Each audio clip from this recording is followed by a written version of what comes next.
Hello students and friends. Today in this homeopathic materia medica lesson, I will discuss about homeopathic medicine camphor. Before start this video, please subscribe to this channel. We need support from you to make this channel more beautiful. Camphor. Hahnemann says, the action of this substance is very puzzling and difficult of investigation, even in the healthy organism, because its primary action, more frequently than with any other remedy, alternates and becomes intermixed with the vital reactions, after effects, of the organism. On this account it is often difficult to determine what belongs to the vital reactions of the body and what to the alternating effects due to the primary action of the camphor. Pictures a state of collapse. Icy coldness of the whole body, sudden sinking of strength, pulse small and weak.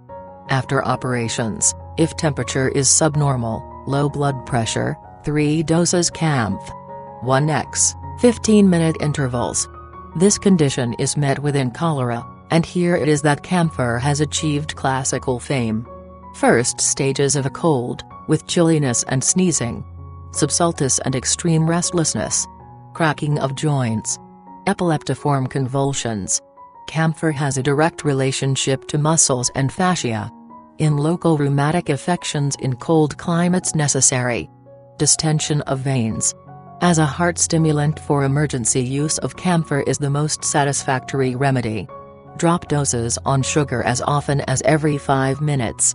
It is characteristic of camphor that the patient will not be covered, notwithstanding the icy coldness of the body. One of the main remedies in shock. Pain better while thinking of it. Very sensitive to cold and to touch. Sequelae of measles. Violent convulsion, with wandering and hysterical excitement. Tetanic spasms. Scrofulous children and irritable, weakly blondes especially affected. Head, vertigo, tendency to unconsciousness, feeling as if he would die. Influenza, headache, with catarrhal symptoms, sneezing, etc. Beating pain in cerebellum. Cold sweat. Nose cold and pinched. Tongue cold, flabby, trembling. Fleeting stitches in temporal region and orbits. Head sore. Occipital throbbing, synchronous with the pulse. Eyes, fixed, staring, pupils dilated. Sensation as if all objects were too bright and glittering. Nose, stopped, sneezing. Fluent chorea on sudden change of weather. Cold and pinched. Persistent epistaxis, especially with goose flesh state of skin. Face, pale, haggard, anxious, distorted, bluish, cold. Cold sweat. Stomach, pressive pain in pit of stomach. Coldness, followed by burning. Stool, blackish, involuntary. Asiatic cholera, with cramps in calves, coldness of body, anguish, great weakness, collapse, tongue and mouth cold. Urine, burning and strangery, with tenesmus of the neck of the bladder. Retention with full bladder. Male desire increased. Cordy. Priapism. Nightly emissions. Respiratory, precordial distress. Suffocative dyspnea. Asthma. Violent, dry, hacking cough. Palpitation. Breath cold. Suspended respiration. Sleep, insomnia, with cold limbs. Subsultus and extreme restlessness. Extremities, rheumatic pain between shoulders. Difficult motion. Numbness, tingling and coldness. Cracking in joints. Cramps in calves. Icy cold feet, ache as if sprained. Fever, pulse small, weak, slow. Icy coldness of the whole body. Cold perspiration. Congestive chill. Tongue cold, flabby, trembling. Skin, cold, pale, blue, livid. Cannot bear to be covered, secale. Modalities, worse, motion, night, contact, cold air. Better, warmth. The camphor bottle is a great mischief in the house, as camphor antidotes most of our remedies. Camphor in potentized form will cure many complaints. It is suitable in some acute complaints attended with nervous excitement, even to frenzy, with spasms and convulsions and finally exhaustion. The camphor state is one of convulsions or coldness. In the most acute period of the camphor excitement, The excitability and frenzy of the patient are extreme, or he goes into the other extreme, in which the irritability is lost and there is loss of sensation, unconsciousness and coldness. The two extremes may be seen in one patient, one earlier and the other later. He may go from the extreme of mental excitement and violence to one of prostration and exhaustion, in which the body is blue and cold and yet must be uncovered. In the mental state there is anxiety and extreme fear, fear of persons, of strange spheres, of the dark. The dark is filled with imaginary specters, he dare not get out of bed in the dark, everything that moves is a specter and the inanimate things of the room become alive and terrify him. Frenzy. Coupled with this, there is kidney and urinary trouble, like that of canthries, and because of this similarity, the two remedies are both complementary and antidotal to each other. If a woman has poisoned herself with canthries, and there is present the frenzy and excitement, camphor will act as an antidote. The details of the mental symptoms are worthy of much consideration. The patient goes into a state not unlike imbecility, and the appearance is as if it had come on slowly. The mind and memory are gone. He closes the eyes, seemingly asleep, and answers no questions. Delirious with the heat, rage and mania, wants to jump out of bed or out of the window. Screams and calls for help. Tosses anxiously in bed. Anxiety and almost loss of consciousness. These symptoms will indicate camphor in puerperal fever, in congestion of the brain, or in shock from violent inflammation of organs. Confusion comes from the shock and comes with violence. The more violently the patient suffers, the sooner he is cold, and when he is cold, he must uncover even in a cold room. This is somewhat like Sekal. In Sekal the patient, when cold, wants to uncover and to be in a cold room, and it also has frenzy, and so there is nothing in what we have yet seen to distinguish Sekal from Camphor. But there is another thing that runs through Camphor, by which a distinction can be made. The coldness, frenzy and heat very often intermingle. When the camphor patient is becoming cold, he has spells of heat which come over him. T-sins of heat intermingle with rending, tearing, burning pains, either in the inflamed organ or along the nerves. The patient is a most troublesome patient to nurse, nobody and nothing suits. If an inflammation of the bladder comes on, there is intense pain and tenderness, and from the shock of the suffering the mind is in a state of frenzy. Coldness then comes on and the patient wants to be uncovered, wants cold air, wants the windows open, but before all this can be done, a flash of heat comes on and then he wants the covers on, and the register turned on, and wants a hot iron and hot bottles, but this stage now passes off, and while the nurse is bringing the hot irons he wants her to open the windows and have everything cool. You will see at once that these are serious cases.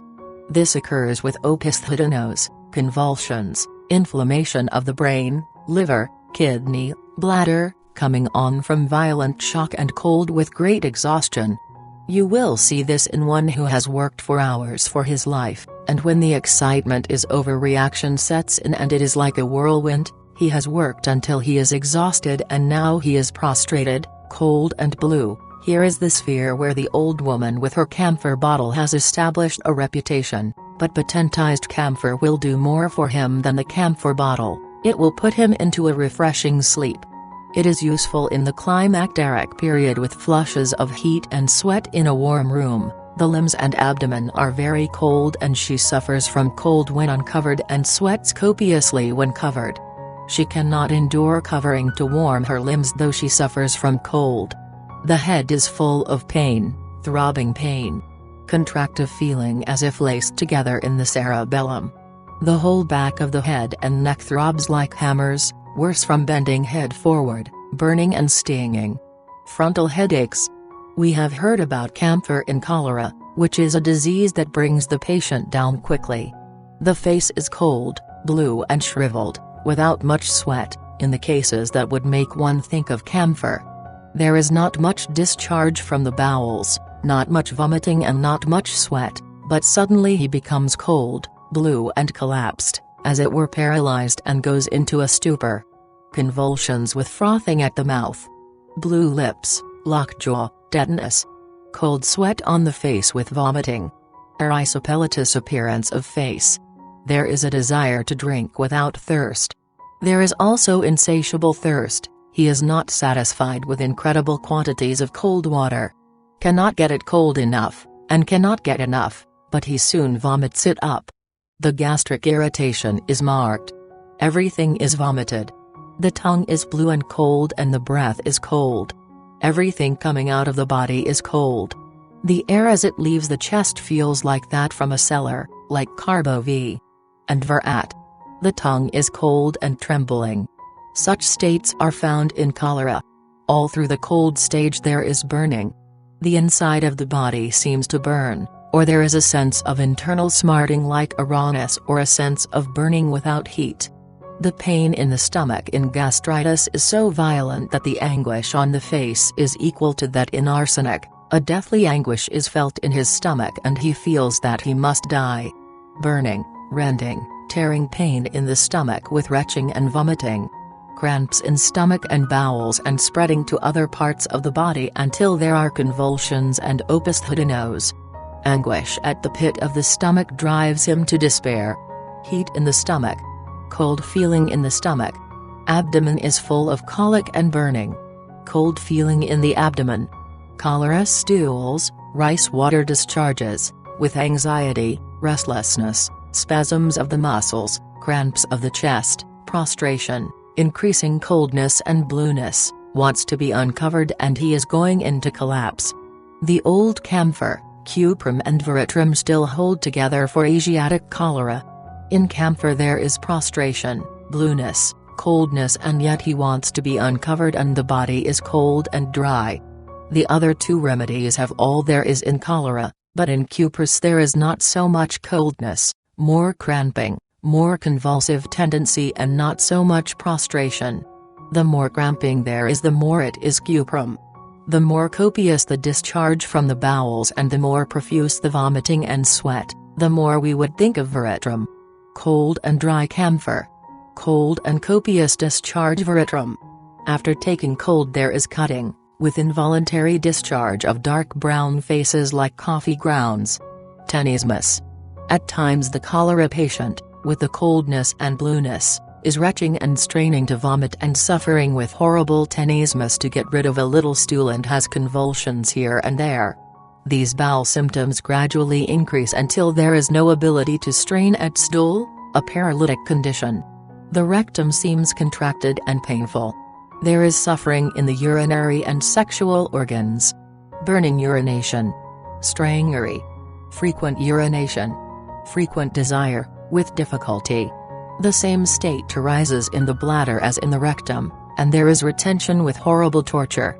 The patient sits on the commode and strains to pass the urine, but there is a paralytic condition of the bladder. The urine is red, bloody, and comes by drops like canth. Tenesmus of the neck of the bladder. Camphor increases the sexual erotism to an unbearable degree. In some cases from large doses this is seen in the extreme, and in other cases the reverse takes place. It has both sexual erotism and impotency in its provings. I once knew a French woman who had an insane desire to keep her boys always at home with her, and she thought she could accomplish this if she could only keep them away from the girls, and to destroy their sexual desire she kept a bag of camphor under their pillows. All of them were made impotent. But in some perverse it establishes sexual erotism. It has this like canth. Camphor produces a coryza, with a profuse discharge from the nose and from the air passages, from the nose to the bronchi. Bronchitis of children and old people. Old withered up people take cold at every exposure to weather and become cold and chilly. Ant. Crud, carb, and camph are wonderful remedies in octogenarians. Every cold seems threatening. Old people don't come down with cold the same as young people, they are prostrated, sinking, have rattling in the chest and the family think it is the death rattle and that it is grandpa's last spell. These three remedies fit the case, they are like the advanced stage of pneumonia. Ant. T. Ant. C. M. C. and camph. Cover these cases in which the hot stage is omitted. Camphor has very little heat. It has the sensation of heat, but not a marked hot stage.